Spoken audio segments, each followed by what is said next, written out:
Hello बच्चों, my self Vipin Sharma. कैसे हैं आप लोग? आई होप सभी बच्चे बहुत अच्छे होंगे। बच्चों, आज हम जो टॉपिक कवर करेंगे वो है इम्पल्स। ठीक है ना? इम्पल्स टॉपिक आज हम क्लास 11th में कवर करेंगे। प्यारे बच्चों, ये इम्पल्स है क्या? देखो ये एक इंटरेस्टिंग टॉपिक है और एक फोर्स है जो शॉर्ट टाइम के लिए लगता है। देखो, अगर बच्चों हम इम्पल्स को समझें तो ये एक मैक्सिमम फोर्स है जो किसी एक शॉर्ट टाइम के लिए लगता है, उसी को हम क्या बोलते हैं? इम्पल्स। ठीक, फॉर एग्जाम्पल से अगर हम इसको समझने की कोशिश करें प्यारे बच्चों, देखो, जब जो क्रिकेटर होता है, बॉल आ रही होती है, जो फील्डर होते हैं, और क्रिकेटर ने छक्का लगाया और जो बॉलर होता है वो बॉल को कैच करता है। और कैच करते समय आपने भी जब कभी क्रिकेट खेला होगा तो देखा होगा, कैच करते समय बॉल को हम अपना हाथ थोड़ा सा पीछे हटा लेते हैं। ठीक, अगर ऐसा नहीं करेंगे तो बॉल के कारण हमारे हाथ पर बहुत ज़बरदस्त फोर्स लगेगा और वो शॉर्ट फोर्स होता है प्यारे बच्चों। समझ रहे हो? उसका जो टाइम ड्यूरेशन है वो बहुत कम है, तो वो फोर्स जो उस समय लगता है उसी को क्या बोलते हैं? हम इम्पल्स बोलते हैं। ठीक है? और इसकी क्या इक्वेशन होती है, क्या एप्लीकेशंस हैं, वो सभी चीज़ें हम लोग यहाँ देखेंगे। डेली लाइफ में क्या एप्लीकेशंस हैं। ठीक है ना? तो चलिए प्यारे बच्चों, स्टार्ट करते हैं।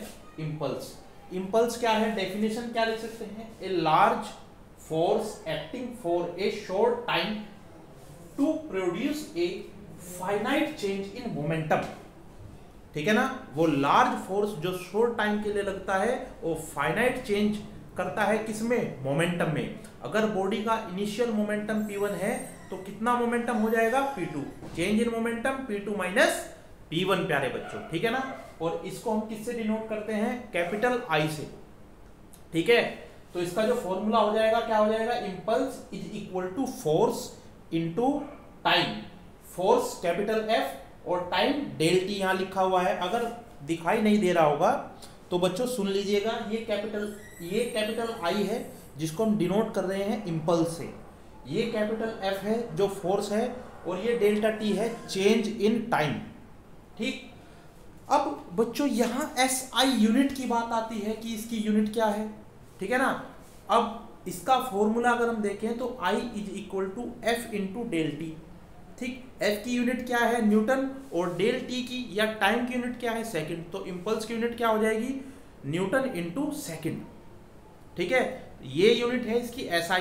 अगर CGS की बात करें प्यारे बच्चों तो हमने देखा है फोर्स की CGS में यूनिट क्या होती है? डाइन। CGS में यूनिट इसकी क्या हो जाएगी? अगर SI में न्यूटन इंटू सेकेंड है तो CGS में क्या होगी? डाइन इंटू सेकेंड प्यारे बच्चों। ठीक है ना? अब एक बहुत इंपॉर्टेंट इक्वेशन देख लेते हैं। ठीक बच्चों, relation between momentum and impulse. Momentum और इम्पल्स में क्या रिलेशन है? देखो, सेकंड लॉ ऑफ मोशन से हमने पढ़ा है।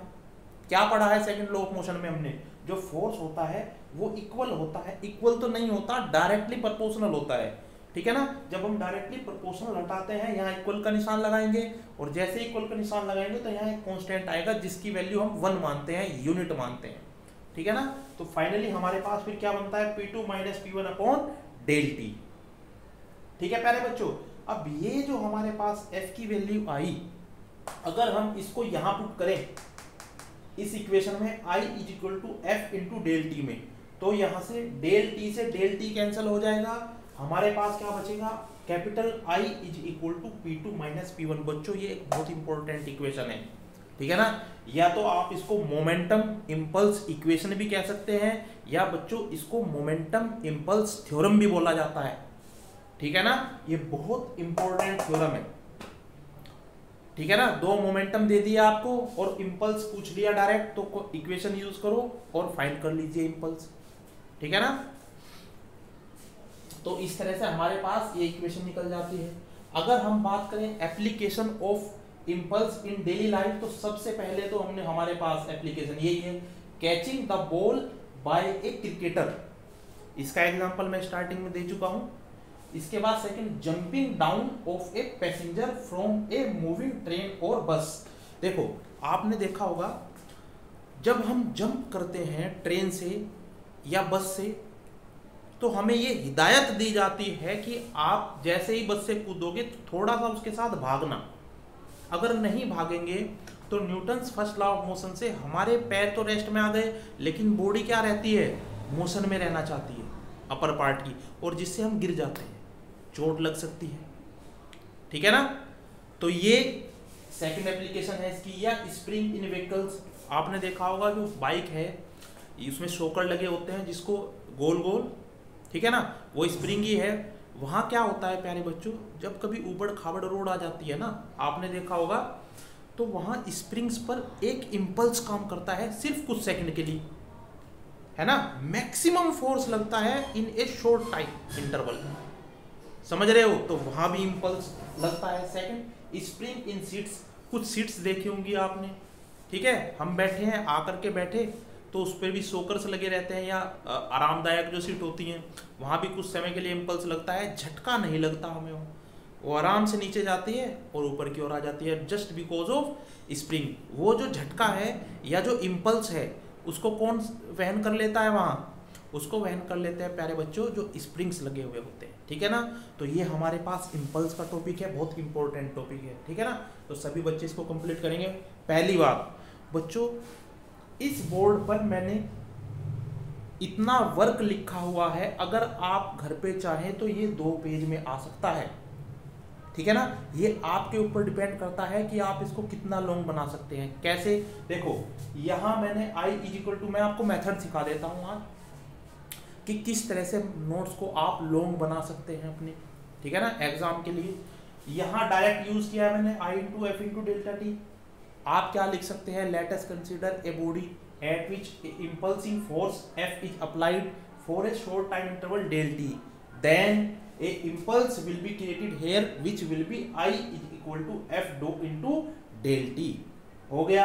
इसके बाद बच्चों ये जो इक्वेशन आती है जिसको मैं क्या बोल रहा था, इम्पल्सिव मोमेंटम इम्पल्स थ्योरम, ये सिर्फ 2 लाइन में मैंने प्रूफ की है। तरीका बताया है कैसे प्रूफ करना है। सभी बच्चों को ये 2 लाइन में नहीं प्रूफ करनी है, तरीके से अच्छे से। सबसे पहले ये इक्वेशन लिखेंगे, उसके बाद f की वैल्यू यहाँ पुट करेंगे, ΔT से ΔT कैंसिल होते हुए दिखाएंगे। आफ्टर दैट I=P2 - P1 आएगा। और बच्चों ध्यान रखिएगा, ये जो हमारा इज इक्वल टू है, ये इज इक्वल टू इसी के नीचे आना चाहिए, लाइन टू लाइन, ठीक। यहाँ वीडियो को शॉर्ट करने के लिए, छोटी बनाने के लिए, कैसे मिनिमम टाइम में हम मैक्सिमम दे सकें, इस तरह से हम आपको बता रहे हैं या पढ़ा रहे हैं, ठीक है ना बच्चों। तो चलिए प्यारे बच्चों, आज के लिए इतना ही। जय हिंद प्यारे बच्चों।